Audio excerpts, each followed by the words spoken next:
on guy for FPL content throughout the 2022-2023 season. Today we're going to look at how my team did for Gameweek 4, and then look at my watch list for the coming game weeks. And finally, I'm going to discuss captaincy options, as well as show my Gameweek5 team. But before we get into that, as always, be sure to go down and hit the subscribe button and turn on the post notification bell so you never miss a future upload. Starting off with my team from Gameweek 4. I scored a total of 72 points. That was exactly what the Fantasy Football Hub My Team tool had predicted.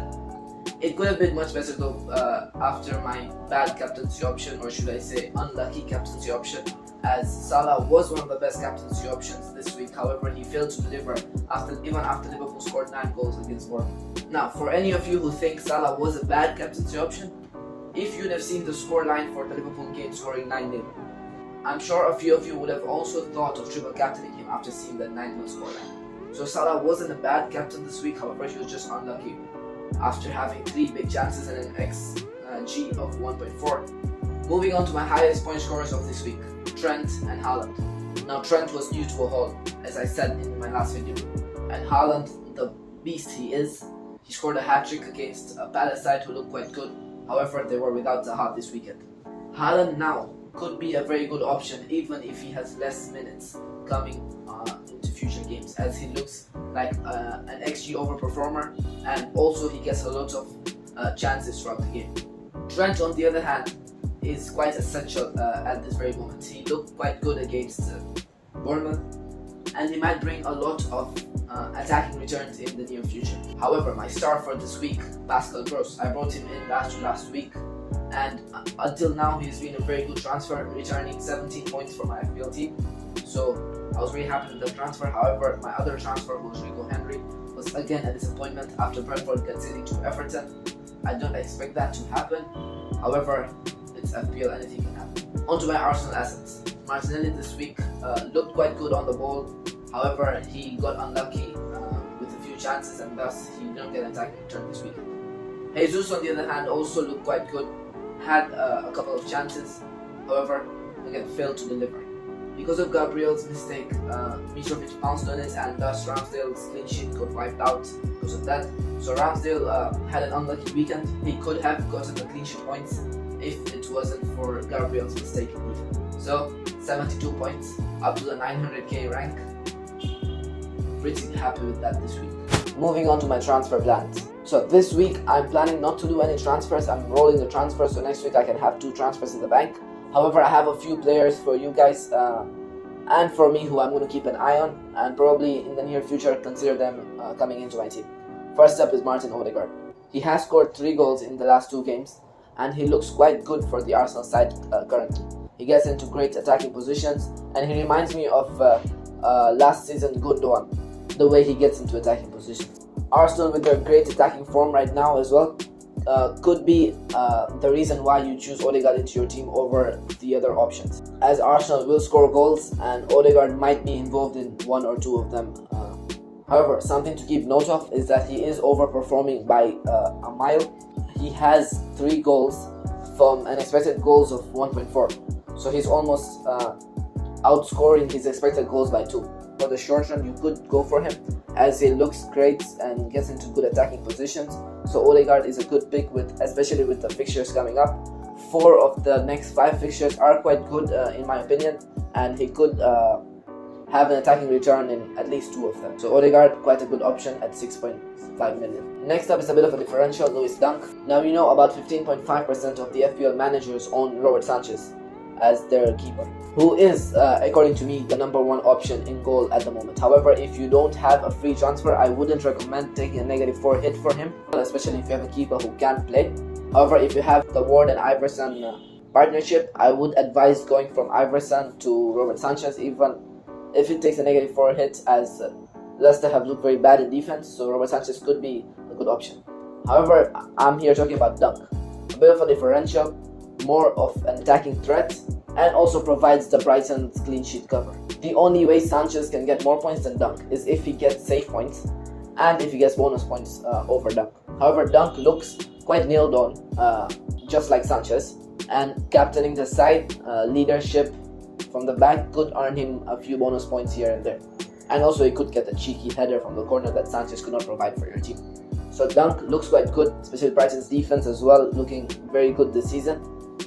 So Dunk would be on my watch list for the near future. Not this game week, but probably next game week or next to next game week, I would bring him in. Lastly on my watch list is Rodrigo. He has an expected goal involvement of 3.7 and has scored 4 goals in that time. His next 5 fixtures look very good, as you can see here. He faces a Nottingham side who have looked very poor defensively. He faces an Everton side who have also looked very poor defensively, and a United side that you still cannot predict. However, United looked quite strong in defense for the past 2 game weeks.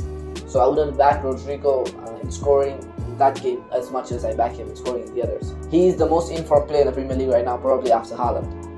And considering he plays off position in the striker slot, he would be of great value until Bamford comes in, where I would expect him to be moved back into the cam position. So for now, until Bamford's return, Rodrigo is one of the best options for FPL, and I would be keeping an eye on him in the next few game weeks. So this is my watch list for this week, and now moving on to my team for next week. Starting off in goal is Ramsdale, who plays Aston Villa at home. They are a bit of a hit and miss at the moment, Aston Villa. Gerrard's side can look quite good in some games in attack, however other games they are absolutely poor. So against Arsenal, I might expect a clean sheet for Ramsdale, however I'm not backing it. Next up is Trent against Newcastle. Of course, Trent, you have to pick him in your team, especially considering he's back into his holding days after scoring a stunner against Bournemouth and also providing a cheeky assist for that own goal from Metal. So Trent against Newcastle, who have conceded in the past 2 game weeks after looking quite good in the first 2 game weeks defensively. However, this week against a kind of informed Liverpool side, Trent looks quite a good option. Next up is Perisic against West Ham away. Now Perisic, I was quite happy when he left the field at around the 70th minute mark, and that means he might also start the game against West Ham as he has quite enough rest. And of course, Paul O'Keefe, the main man for Tottenham Team News on Twitter, has also predicted that he will start. However, he will give his final verdict after the press conferences tomorrow. So in case he doesn't play, I will bring in Rico Henry for him and put Perisic back onto the bench. However, Perisic against West Ham, who have looked quite poor defensively this season, looks quite a good option. Next up is Cancelo against Nottingham Forest. Now Forest did look quite good against Tottenham yesterday, and they got into a few chances. However, against a City side who have a lot more possession than Tottenham comparatively, Nottingham may fail to get hold of the ball and thus not get into that many attacking positions. So I would back City in this game to keep a clean sheet and Cancelo to obviously give points as well. In my last defensive slot, as you can see, I've gone for Reece James against Southampton away from home.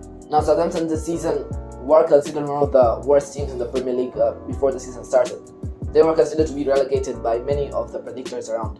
However, they have looked quite good, especially with James Ward-Prowse in attack. But with Wesley Fofana coming in for Chelsea, who is also a great pick by the way at 4.4 billion for a Chelsea defense who until now have looked bad in defense. However, they could get better with the addition of a new centre-back. And with him coming in, you do know that Reece James starts at right wing back. And as I said in my previous video as well, that Reece James at right wing back is insane value because he provides a lot of attacking threat, and last season he had around 6 goals in the Premier League, which was really good considering he's only a defender. So Reece James at right wing back against Southampton could be a great option. Now moving on to the midfielder slot, again Mo Salah should end there. In my second midfielder slot is Martinelli, faces Aston Villa at home. Now Villa have looked quite good in their underlying stats in defense. However, with Arsenal's form right now, I don't rule them out into scoring a couple of goals against Villa. So Martinelli, being the man in form right now, is a good option for this week. Next up, my main man from last week, Pascal Gross, faces Fulham away. Fulham have looked quite bad in defense, and Pascal Gross playing very high up the pitch, and last game being involved in 3 big chances, he should be a very good option coming into this week. And in my last midfielder slot is Neto. Now you might be laughing at me right now with choosing Neto as he has looked quite poor this season. However, looking at his games, he did get an assist last game which was ruled out for offside, and he also had a big chance which he put over the bar. So he is getting his chances, And facing a Bournemouth side next who just conceded 9 to Liverpool, their confidence might be very low, and I feel like Wolves have to start scoring pretty soon to get their confidence up. And I feel like Neto could be a differential this week, especially coming off of a very good performance against Newcastle last week, who are way better than Bournemouth are in defense. So Neto, a very good differential this week, and gets my first 11 over Rico Henry and Andreas Pereira. Now moving on to my striker position, first off I have Haaland against Forest. The only problem with him is the expected minutes. However, I do predict he would start this game week. However, I'm not a team expert, so don't take my word for that. But if he starts, of course, he will be a very good option for captaincy this week. And even if he comes off the bench, the amount of chances he gets per game, he would look very good. However, I wouldn't see him coming off the bench unless City are in a losing position where they have to come back. Because Haaland, with his injury risk, I don't think Pep would want to risk that, especially in a game that he is quite sure he's winning. So Haaland, for me, if his minutes are good, very good option this week. But however, if his minutes are bad, he would be an okay pick. And in my last position in my team is Jesus. With the Arsenal man being on form, he looks quite nailed on for probably 99% of the teams in FPL. And so for me, Jesus takes the last spot. Now on to the captaincy options. At the moment, the captaincy armband is on Mo Salah, with the vice captain being on Haaland. However, this could change depending on the team news I get for the Nottingham game. If Haaland is to start, I will be captaining Haaland. However, if Haaland is not to start, then the captaincy will be on Mohamed Salah. Now moving on to my fantasy football hub, my team predictor tool. Last week it predicted 72 points for me, and I did get 72 points. This week it predicts 66.7 points. Now I would be quite happy with that, considering my captaincy debate is still on and I haven't made a transfer this week, so getting 66.7 points would be quite good for this week. My game week rating not outstanding, however good enough with 91%, and my team rating is 93%, as I think it was last week. So as Football Hub, my team too looks quite good for this week, and as you can see, Mo Salah and Haaland have the same predicted points, so captaincy according to the AI would not change my predicted points for this week. Now finally, the captaincy options. I have two mainstream captains who will be quite popular this week, and I have a differential. The first two are of course Mohamed Salah and Haaland, who according to me are the standout captaincy options this week. Mo will be better if Haaland is rested. However, if Haaland starts, then I probably would back Haaland to score higher points than Salah this week. Both of them are predicted to score 7.4 points by the Fantasy Football Hub My Team tool, which isn't the highest points that are predicted by them this week.